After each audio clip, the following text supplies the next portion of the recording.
हाय, मैं हूं दानियाल। स्वागत है आपका हमारे YouTube चैनल जिसका नाम है क्वेंटम डीएनए विद NTSSP।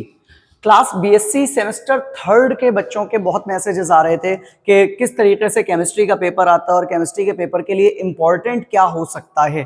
तो बीएससी सेमेस्टर थर्ड की जो केमिस्ट्री है वो बहुत अच्छी केमिस्ट्री अगर देखा जाए तो उसमें अगर आप ये 10 क्वेश्चंस जो आपके लिए मोस्ट इंपॉर्टेंट क्वेश्चंस हैं और अगर आप प्रीवियस ईयर्स के पेपर्स का एनालिसिस करके देखोगे तो जो अभी हम लोग 10 क्वेश्चन देखने वाले हैं वो 10 क्वेश्चन अगर आपने प्रिपेयर कर लिए तो 101% आप केमिस्ट्री के अंदर 75 आउट ऑफ 75 मार्क्स ला सकते हो बहुत आराम से। बस ये 10 क्वेश्चंस आपको प्रिपेयर कर लेने हैं और 101% आपका पूरा पेपर इन 10 लॉन्ग क्वेश्चन में से फंस जाएगा, चाहे वो लॉन्ग क्वेश्चन हो चाहे वो शॉर्ट क्वेश्चन हो। तो शुरू करते हैं वीडियो को।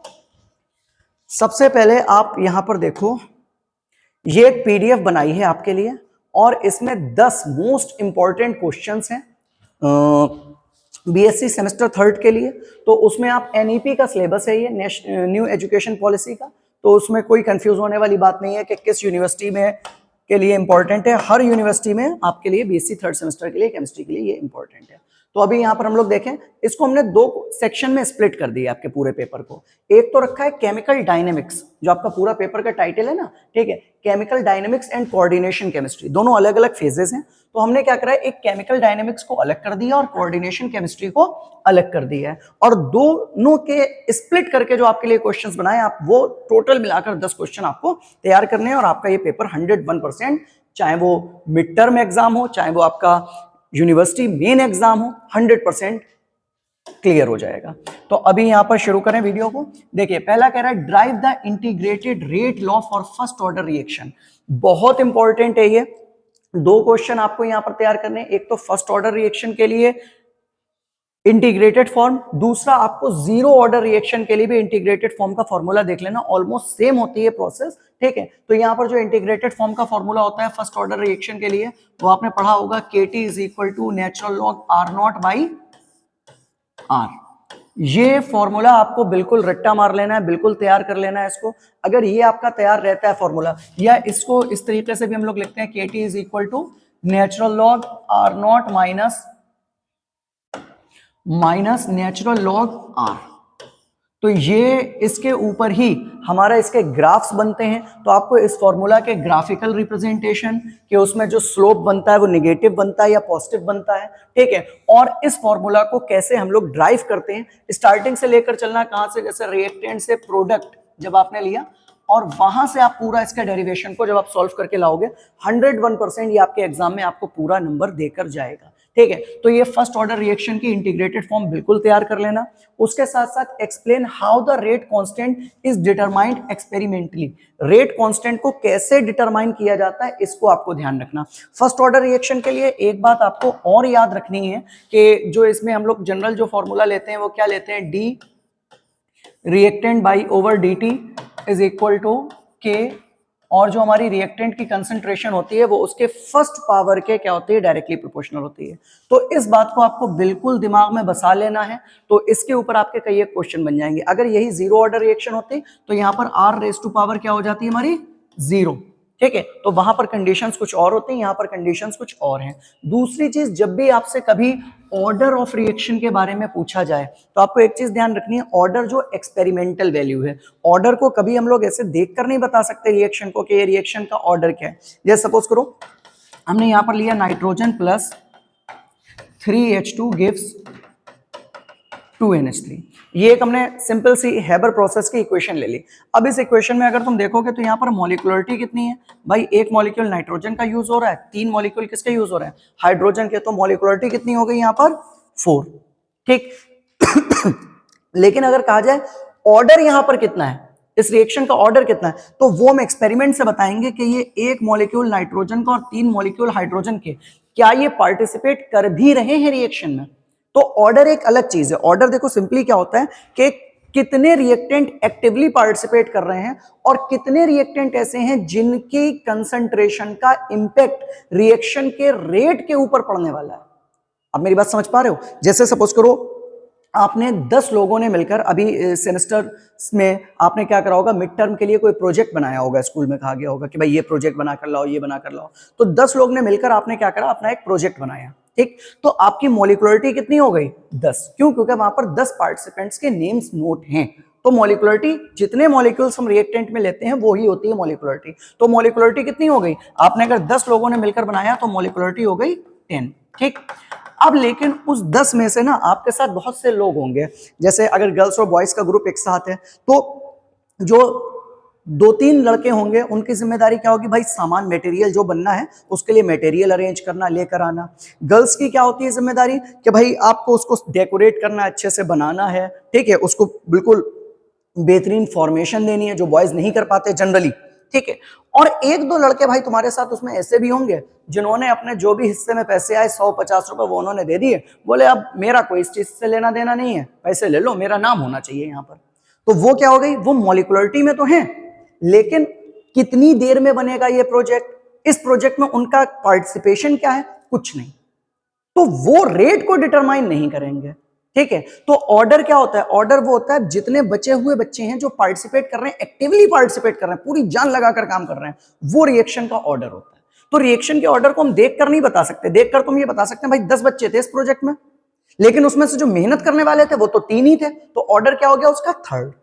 या अगर 10 बच्चे हैं, मेहनत करने वाला उसमें एक ही है, तो वो कैसी हो गई, फर्स्ट ऑर्डर रिएक्शन हो गई। या 10 बच्चे हैं, मेहनत करने वाला उसमें कोई भी नहीं है, तो वो क्या हो गई, जीरो ऑर्डर रिएक्शन हो गई। तो किस रिएक्टेंट की रिएक्शन के ऊपर इंपैक्ट पड़ता है या किस रिएक्टेंट की कंसंट्रेशन का असर पड़ता है, ये हम लोग निकालते हैं first order reaction, zero order reaction या सेकंड ऑर्डर रिएक्शन से। ये बात याद रखना। इसके साथ ही साथ आप एक बहुत इंपॉर्टेंट चीज याद रखना कि जो हमारी फर्स्ट ऑर्डर रिएक्शन होती है उसमें रेट कांस्टेंट का फॉर्मूले का यूनिट क्या होता है, ये चीज आपको याद रखनी है। तो के जो है हमारा रेट कांस्टेंट के, इसकी यूनिट आपको याद रखनी है। बेसिकली इसकी unit mole litre inverse second inverse होती है। किसके लिए, जीरो ऑर्डर रिएक्शन के लिए। Mole litre inverse second inverse ये किसके लिए होती है, जीरो ऑर्डर रिएक्शन के लिए। और फर्स्ट ऑर्डर रिएक्शन के लिए आप याद रखना इसका जो रेट कांस्टेंट का जो यूनिट होगा वो होगा सेकेंड इनवर्स। ये आपको बहुत याद रखनी है और ये आपसे एमसीक्यूज की फॉर्म में भी पूछी जाती है। तो ये इंपॉर्टेंट चीज है, याद रखनी है आपको अपने दिमाग में। तो ये फर्स्ट क्वेश्चन आपका बहुत इंपॉर्टेंट है। अगर आप फर्स्ट ऑर्डर रिएक्शन को डिटेल में कर लेते हो तो मेरा 100% भरोसा है कि आपको इससे रिलेटेड जो क्वेश्चन मिलेंगे वो आप कर लोगे। चलें नेक्स्ट क्वेश्चन देखिएगा। सेकेंड क्वेश्चन में कह रहा है discuss the Arrhenius equation.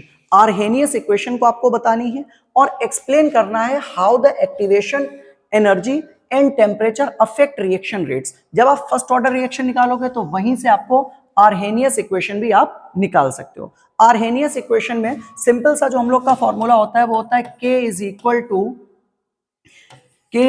To AE raise to power minus K is equal to, ऐसे कुछ फॉर्मूला था इसका, एक जो देख लें यार, क्या था आर्हेनियस इक्वेशन का फॉर्मूला सर जी। तो इसमें K इज इक्वल टू क्या था, AE raise to power minus EA over RT। ये आपका फॉर्मूला है किसका, आर्हेनियस इक्वेशन का। तो आर्हेनियस इक्वेशन को आपको यहाँ पर प्रूफ करके बताना है कैसे आता है ये फॉर्मूला। उसके साथ साथ जो एक्टिवेशन एनर्जी होती है टेम्परेचर का और रिएक्शन रेट का एक्टिवेशन एनर्जी के ऊपर क्या असर पड़ता है, ये चीज आपको बतानी है कि क्या टेम्परेचर को बढ़ाने पर एक्टिवेशन एनर्जी बढ़ जाती है या जो रिएक्शन का रेट है उसका कैसे इंपैक्ट आएगा इसके ऊपर। ये भी हम फॉर्मूला पता है भूल गए थे, भूल क्या गए थे, इसमें कंफ्यूजन हो गया था मेरे दिमाग में। जो चल रहा था वो चल रहा था K is equal to EA raise to power AE by RT, ये चल रहा था मेरे दिमाग में। वो EA को इधर से इधर ले आया था। ध्यान रखना भाई इन चीजों की गलती आप मत करना, ठीक है। तो ये फॉर्मूला आपको ध्यान रखना है, K is equal to activation energy minus raise to power EA by RT। ये फॉर्मूला अगर आपको तैयार है और इसको अगर आप पूरी तरीके से अच्छे से एग्जाम में करके आते हो तो ये भी आपको एक लॉन्ग क्वेश्चन की फॉर्म में मिल सकता है। तीसरा देखो आप, थर्ड क्वेश्चन में जो हम लोग से कह रहा है उसमें क्या है, उसने explain the factors affecting rate of reaction. कौन कौन से फैक्टर्स हैं जो रिएक्शन के रेट को अफेक्ट करते हैं, किसकी वजह से रिएक्शन इफेक्ट होती है, और आपको साथ साथ क्या है, discuss the collision and transition state theories. और यहाँ पर जो ट्रांजिशन स्टेट थ्योरी है, कोलिजन थ्योरी है, कोलिजन थ्योरी तो बहुत इंपॉर्टेंट थ्योरी है और ये थ्योरी आपको बतानी है डिटेल में, ठीक है। तो अभी यहाँ पर अगर हम लोग देखें किस किस चीज का इफेक्ट होता है रेट ऑफ रिएक्शन पे, तो अगर हम लोग सिंपली देखें, सबसे पहले rate of reaction is directly proportional to temperature. Temperature के rate of reaction directly proportional होती है। मतलब क्या हुआ कि अगर आप कहीं पर टेम्परेचर को बढ़ा रहे हो, किसी भी रिएक्शन में अगर टेम्परेचर बढ़ रहा है तो रेट ऑफ रिएक्शन बढ़ेगी। लेकिन ये कंडीशन आपकी दो तरीके से होगी। एक्सोथर्मिक रिएक्शन के लिए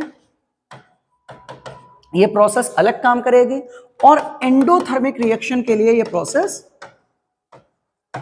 अलग काम करेगी। अगर जनरली देखो हम लोग एक्सोथर्मिक रिएक्शन ले रहे हैं, तो एक्सोथर्मिक रिएक्शन क्या होती है, जो एनर्जी को रिलीज कर रही है। अब जहां से एनर्जी ऑलमोस्ट खुद भी निकल रही है, वहां तुम टेम्परेचर बढ़ा भी दे रहे हो, तो रिएक्शन का रेट क्या हो जाएगा, कम हो जाएगा, ठीक। और जो एंडोथर्मिक रिएक्शन है, उनमें अगर टेम्परेचर रिक्वायरमेंट होती है ना एंडोथर्मिक, वो तो टेम्परेचर को मांगता है, टेम्परेचर को एब्जॉर्ब करता है। तो अगर आप यहां पर टेम्परेचर को बढ़ाते हो तो रिएक्शन फास्ट होगी, रेट ऑफ रिएक्शन बढ़ेगा। तो ये पहला इंपैक्ट हो गया किसका, हमारा टेम्परेचर का। इसी के साथ साथ हम दूसरा देख सकते हैं किसका, कंसंट्रेशन का। तो रिएक्टेंट की कंसंट्रेशन रेट ऑफ रिएक्शन के डायरेक्टली प्रोपोर्शनल होती है। सिंपल सा याद रखना भाई, जितने ज्यादा रिएक्टेंट होंगे,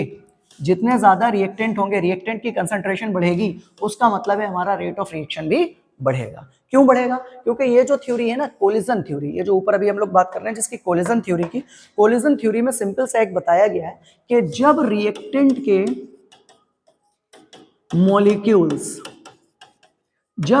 के मॉलिक्यूल्स आपस में टकराते हैं, टकराने का मतलब क्या होता है, कोलिजन करना। जब रिएक्टेंट के मॉलिक्यूल आपस में टकराते हैं या आपस में कोलिजन करते हैं, तो उनके टकराने से, उनके बीच में होने वाली टक्कर से, टक्कर के क्या कहते हैं, कोलिजन, तभी इसको टक्कर सिद्धांत भी कहते हैं। तो उनके टकराने से या कोलिजन करने से प्रोडक्ट बनता है। ये बात समझ में आ गई आपको। तो जब ज्यादा कंसंट्रेशन होगी, ज्यादा रिएक्टेंट होंगे, ज्यादा बार टकराएंगे, प्रोडक्ट ज्यादा बनेगा, मतलब रेट ऑफ रिएक्शन बढ़ेगा। तो ये चीज आपसे यहाँ पर बता सकते हैं आप। इसके साथ साथ आप बता सकते हो इफेक्टिव कोलिजन्स। क्या बता सकते हो आप, इफेक्टिव कोलिजन्स। जितने ज्यादा इफेक्टिव कोलिजन्स होंगे, रेट ऑफ रिएक्शन उतना ही ज्यादा क्या होगा, बढ़ेगा। मतलब ऐसा नहीं है हर कोलिजन से, हर टकराने से प्रोडक्ट नहीं बनता। कुछ ऐसी टक्करें होती है जिनके बाद ही प्रोडक्ट बन पाता है। देखो इसका टक्कर का तुम एक थोड़ा सा ऐसा करके समझ सकते हो। जैसे सपोज करो आप कॉलेज में जा रहे हो, ठीक है, और वो पुरानी मूवीज में नहीं देखा, और सामने से कोई मोहतरमा आ रही हैं और वो हाथ में बुक्स वगैरह लेकर आ रही हैं, और तुम गए, तुम एकदम उनसे टकरा गए, किताबें गिरी, पन्ने उड़े, ठीक है, आपका वहां से प्रोडक्ट बनना स्टार्ट हो गया। तो जब कोलिजन होगा तभी तो प्रोडक्ट बनेगा। लेकिन हर कोलिजन से प्रोडक्ट नहीं बनता है। अब तुम चलते हुए जा रहे हो, सपोज करो प्रिंसिपल मैम से टकरा गए, ठीक है, तो तुम्हारा प्रोडक्ट नहीं कुछ और जरूर बन जाएगा। तो ये इफेक्टिव कोलिजन जब होंगे तो रेट ऑफ रिएक्शन क्या होगी, बढ़ेगी। और अगर इफेक्टिव कोलिजन नहीं हुआ तो रेट ऑफ रिएक्शन नहीं बढ़ेगी। तीसरा एक इसका फैक्टर सबसे इंपॉर्टेंट है, सरफेस एरिया। सरफेस एरिया भी डायरेक्टली प्रोपोर्शनल होता है किसके, रेट ऑफ रिएक्शन के। तो जब आप सरफेस एरिया को बढ़ाते हो, ठीक है, किसी भी चीज के सरफेस एरिया को बढ़ाते हो, तो रिएक्शन का रेट होने के चांसेस ज्यादा होते हैं, रिएक्शन का रेट बढ़ जाता है। कैसे बढ़ जाता है, जैसे इसका एक बहुत क्लासिकल एग्जांपल पहले क्लास 12th में आता था, बहुत पूछा जाता था कि जो लकड़ी, जब हम लोग आग जलाते हैं तो लकड़ी के बड़े बड़े टुकड़े ना रखकर छोटे छोटे आप पीसेस लगाते हो, तो छोटे छोटे पीसेस में क्या होता है, सरफेस एरिया बढ़ जाता है, ठीक है। तो आसानी से वहां कंबस्शन रिएक्शन होती है, ऑक्सीजन आसानी से रिएक्ट करती है, कंबस्शन तेज होता है। तो सरफेस एरिया जितना ज्यादा होगा, रेट ऑफ रिएक्शन उतना ही ज्यादा होगा, ठीक है। लेकिन ये चीज ध्यान रखना कि जब सरफेस एरिया किसी चीज का बढ़ जाता है तो साथ ही साथ बॉइलिंग पॉइंट भी उसका इंक्रीज हो जाता है, ठीक है। तो जो एक्सप्लेन आप क्वेश्चन था, explain the factors affecting rate of reaction, reaction के रेट को अफेक्ट करने वाले फैक्टर्स को आप बताइए। तो ये सारे वो फैक्टर्स हैं जो रिएक्शन के रेट को अफेक्ट कर सकते हैं। इनको आप अगर डिटेल में लिख कर आते हो, थोड़ा सा आधा पेज इसके बारे में, आधा पेज इसके बारे में, आधा पेज इसके बारे में, आधा पेज इसके बारे में, तो 100% आपको ये बेहतरीन फुल मार्क्स देकर जाएगा। आपको ये क्वेश्चन को बिल्कुल प्रिपेयर करना है। उसके बाद में अगला क्वेश्चन क्या है, अगले क्वेश्चन में हम लोग से कह रहा है कि describe the characteristics and types of liquid crystal. ये क्वेश्चन ना, ये 2024 का आया हुआ क्वेश्चन है, ये रिपीटेड क्वेश्चन है 2024 का, और आ सकता है ये क्वेश्चन 2024 का, हर साल ये क्वेश्चन बनता ही बनता है। देखो जो लिक्विड क्रिस्टल्स होते हैं वो बेसिकली आपके 3 टाइप के होते हैं। कौन कौन से होते हैं, एक होता है पढ़ा होगा आपने केमिस्ट्री में, निमेटिक, एक होता है शिमेक्टिक, और तीसरा होता है आपका जिसको हम लोग कहते हैं कायरल निमेटिक। ठीक है, तीन टाइप के लिक्विड क्रिस्टल्स होते हैं जिनसे आपकी एलईडी वगैरह बनी होती है, टीवी वगैरह बनी होती है, थर्मोमीटर्स बने होते हैं, वो तो निमेटिक, शिमेटिक और कायरल निमेटिक। बस इनका आपको डिफरेंस ध्यान रखना है। देखो यहाँ पर हम आपको टॉपिक पढ़ा नहीं रहे, यहाँ सिर्फ हम आपको क्वेश्चन बता रहे हो, उन क्वेश्चंस के अंदर क्या क्या चीजें हैं यार आपको पढ़ना है वो बता रहे हैं यहाँ पर। ठीक है, तो ये निमेटिक के अंदर देखो तुम्हें ध्यान रखना है कि जितने भी इसके मॉलिक्यूल्स होते हैं, ठीक है, जितने भी मॉलिक्यूल्स होते हैं वो पैरेलल अरेंज्ड होते हैं। कैसे होते हैं? पैरेलल अरेंज्ड होते हैं एक दूसरे के, लेकिन पैरेलल अरेंज होने के साथ साथ इनमें लेयर्स नहीं होती।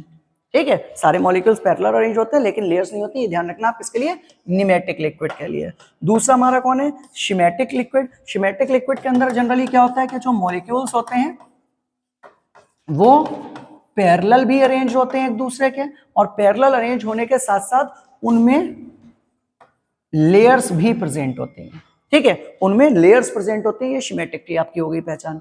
तीसरा जो हमारा कायरल, इसके बारे में आप ध्यान रखना सिंपल सा। कायरल में क्या होता है कि जनरली जितने भी मॉलिक्यूल्स होते हैं वो सेम निमेटिक की तरह होते हैं जैसे निमेटिक में थे। निमेटिक के साथ साथ उनमें कायरलिटी होती है, या उनके अंदर इस तरीके से ऐसे करके हेलिक्स कंडीशन आ जाती है।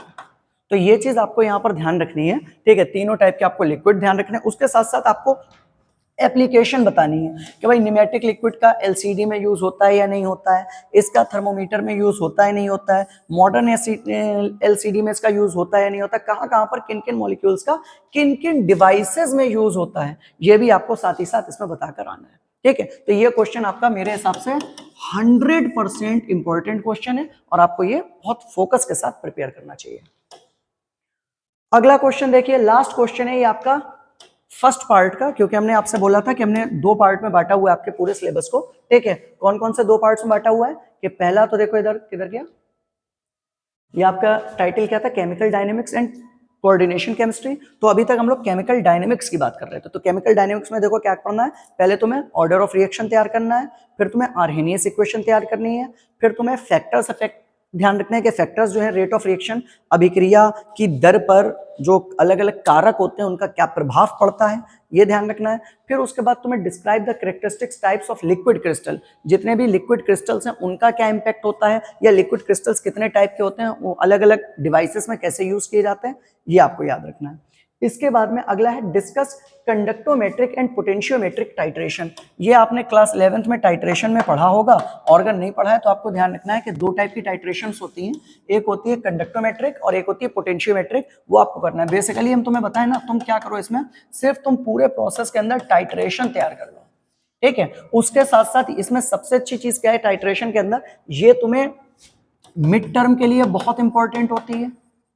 ठीक है, प्लस ये तुम्हारे मेन एग्जाम के लिए बहुत इंपॉर्टेंट है, और साथ ही साथ ये तुम्हें प्रैक्टिकल के लिए भी यूज में आएगी। ठीक है, तो टाइट्रेशन आप दोनों टाइप के ध्यान रखो। टाइट्रेशन को करने के लिए, ठीक है, सिंपल सा आपको प्रैक्टिकल से ही है, तो सिंपल सा, और प्रैक्टिकल लिख दिया हमने, ओह माय डॉग। तो आपको स्पेलिंग वगैरह भी ध्यान रखनी है, जैसे हम गलत कर रहे हैं ना बीच बीच में। तो टाइट्रेशन आपको यहाँ पर ध्यान रखनी है। टाइट्रेशन में एनालाइट क्या होता है, ब्यूरेट क्या होता है, ये सारी चीजें आप इसको एक्सप्लेन करके आओगे।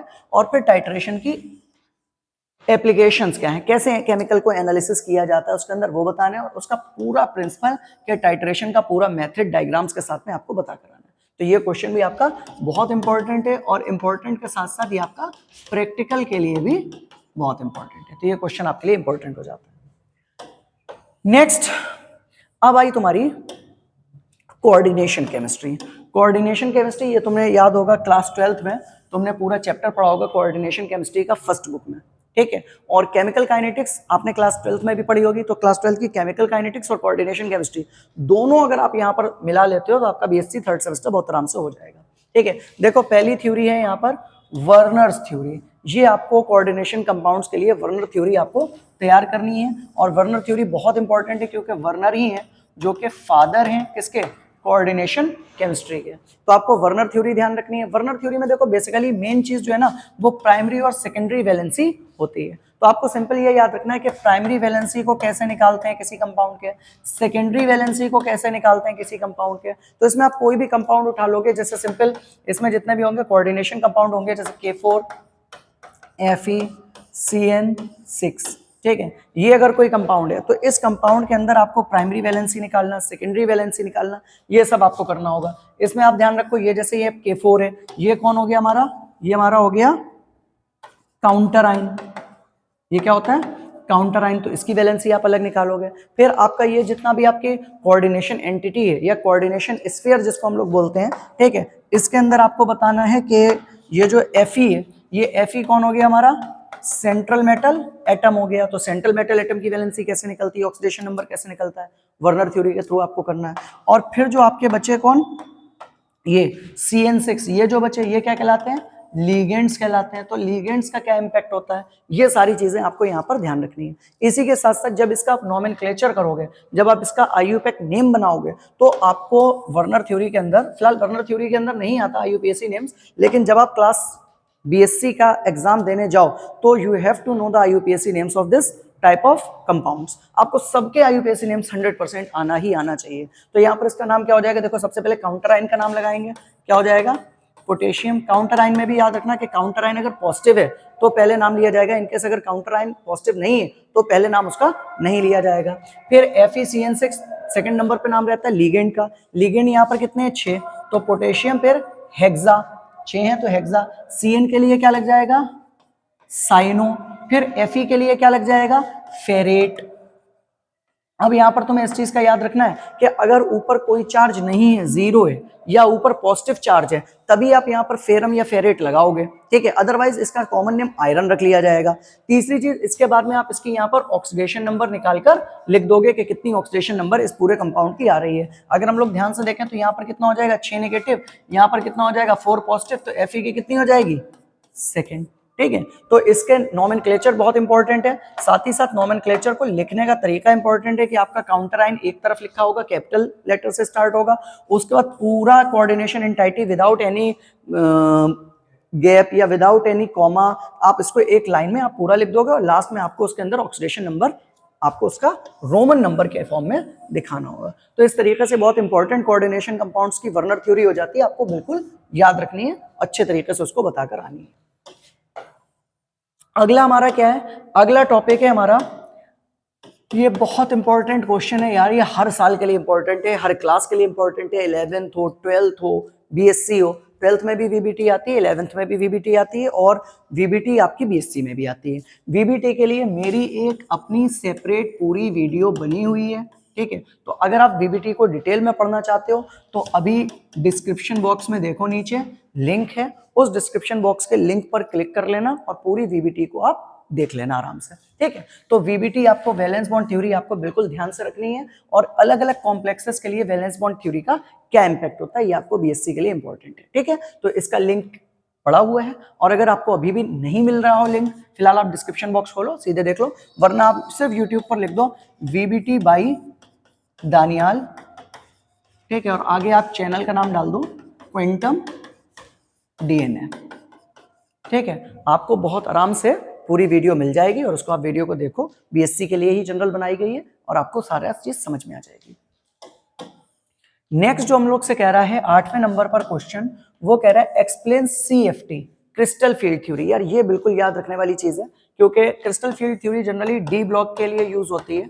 तो जितने तुम्हारे D ब्लॉक के एलिमेंट्स हैं उनके अंदर बेसिकली क्या होता है, D ब्लॉक में देखो इधर, D ब्लॉक के अंदर क्या होता है कि यहाँ पर 5 ऑर्बिटल्स होते हैं। कौन कौन से 5 ऑर्बिटल्स होते हैं, जल्दी से बोलो, कौन कौन से 5 ऑर्बिटल्स होते हैं, पता होगा आपको, DXY, DYZ, DZX, DX² Y² और DZ², ठीक है। अब इनके अंदर होता क्या है कि इनके अंदर स्प्लिटिंग स्टार्ट हो जाती है, क्योंकि ये सारे ऑर्बिटल अलग अलग एक्सेस पर हैं, आपने पढ़ा हुआ होगा, इनके एक्सेस अलग अलग होते हैं। तो जब अलग अलग एक्सेस पर होते हैं तो ये स्प्लिट हो जाते हैं। इनमें ये 3 जो है आपके, ये 3 की अलग एनर्जी रहती है और इन दोनों की अलग एनर्जी रहती है, जिनको EG और T2G के नाम से जानते हैं। तो फिर जब अलग अलग रहता है तो इसके लिए फॉर्मूला बनता है CFSE का। CFSE मतलब क्रिस्टल फील्ड स्प्लिटिंग एनर्जी। तो इसकी CFSE crystal field splitting energy कैसे निकालते हैं वो आपको पूरी बतानी है। देखो इसमें क्वेश्चन में भी साथ में कहा है कि drive crystal field splitting in octahedral and tetrahedral fields. ठीक है, तो दो के लिए आपको याद रखनी है, ऑक्टाहेड्रल के लिए और टेट्राहेड्रल के लिए। आपको दोनों के लिए इसको तैयार करना है, दोनों के लिए इसको बताना है। ठीक है, बस सिंपल सा फर्क हो जाता है कि ऑक्टाहेड्रल और टेट्राहेड्रल में जो स्प्लिटिंग होती है मॉलिक्यूल्स की EG और T2G की, वो अपोजिट होती है एक दूसरे के। वो याद रखना है, बेरी प्लेनर याद रखना है, आपको आराम से CFT कर सकते हो आप। ठीक है, तो बेथ एंड ब्लैक साहब ने CFT को सबसे पहले बताया था, क्या नाम था, बेथ एंड ब्लैक। ये BLEC के वाले ब्लैक थे, काला वाले ब्लैक नहीं थे। ठीक है, तो ये आपको बिल्कुल ध्यान रखना है और बहुत इंपॉर्टेंट क्वेश्चन है ये BSc के लिए।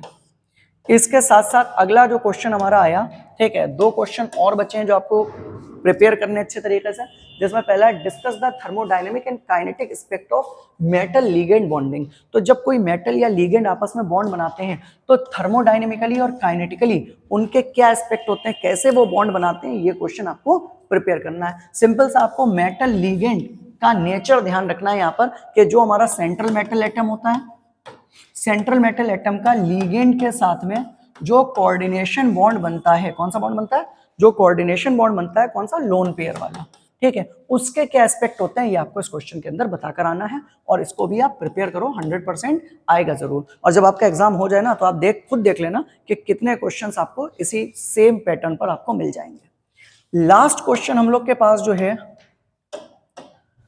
Describe the structure, bonding and stability of metal chelates. जो मेटल के कीलेट्स बनते हैं, कीलेट्स क्या होते हैं, वो जिनको चारों तरफ से, कीलेट्स का बेसिकली मीनिंग होता है कि जिनको चारों तरफ से सेंट्रल मेटल एटम को लिगेंड ने घेर लिया हो। ठीक है, तो जो कीलेट्स बनते हैं उन कीलेट्स की स्टेबिलिटी कैसे होती है, इसमें तो मेन एक एग्जाम्पल याद रखना, EDTA 101% भाई तुमसे। ठीक है, EDTA के लिए तुमसे ये पूरा क्वेश्चन पूछा जाएगा, EDTA की रिस्पेक्ट में आपको इसको तैयार करना है। EDTA का आपने नाम सुना होगा, ethylene diamine, ethylene diamine tetraacetate. ठीक है, तो इसके लिए EDTA के लिए आपको पूरा बताना है। EDTA कभी +4 में भी होता है और +6 में भी होता है, ये दोनों आपको इसका बताना है। साथ ही साथ इसकी बायोलॉजिकल इंपॉर्टेंस क्या है ये आपको बता करानी है। अगर इतना आप कर लेते हो तो 100% आपका सारे क्वेश्चंस हो जाएंगे। तो अभी एक बार जरा ध्यान से देखो, जो हम लोग ने कोऑर्डिनेशन केमिस्ट्री की बात करी, तो कोऑर्डिनेशन केमिस्ट्री में सेक्शन बी में तुम्हें क्या क्या पढ़ना है, पहले तुम्हें कोऑर्डिनेशन कंपाउंड्स की वर्नर थ्योरी याद रखनी है, फिर तुम्हें VBT याद रखनी है, फिर तुम्हें CFT याद रखनी है। देखो तीन तो तुम्हें थ्योरीज याद रखनी है, CFT, VBT, वर्नर थ्योरी, ये तीन थ्योरी बिल्कुल पक्के पक्के तैयार कर लो। उसके साथ साथ आप यहाँ पर काइनेटिक एस्पेक्ट क्या है मेटल और लिगेंड के, और लास्ट में आप याद रखो अपना EDTA का कीलेट फॉर्म कैसे होता है। अगर ये आपने कर लिए तो आपके 10 के 10 क्वेश्चन आपके यहाँ पर फिनिश हो जाएंगे। क्या इतनी बात समझ में आ गई? तो BSc थर्ड ईयर के स्टूडेंट, सिंपल सा मेरा आपसे यही कहना है कि ये 10 क्वेश्चन आप प्रिपेयर करो एग्जाम के लिए। बाकी आपने जितना प्रिपेयर किया वो तो करना ही करना है, लेकिन साथ साथ इन 10 क्वेश्चन के ऊपर मेन फोकस रखो, 100% आपका पेपर बहुत अच्छा होगा। ठीक है, मिलेंगे हम लोग नेक्स्ट वीडियो में। और हाँ, अगर BSc थर्ड सेमेस्टर की और अच्छी वीडियोस चाहिए हो तो इस वीडियो को BSc थर्ड सेमेस्टर के सारे स्टूडेंट्स के साथ में शेयर करना बिल्कुल ना भूलें, क्योंकि आपके लाइक्स, आपके कमेंट्स, आपके व्यूज हम लोग को और अच्छी वीडियोस बनाने का मोटिवेशन देते हैं। ठीक है, मिलेंगे नेक्स्ट वीडियो में, जब तक के लिए थैंक यू।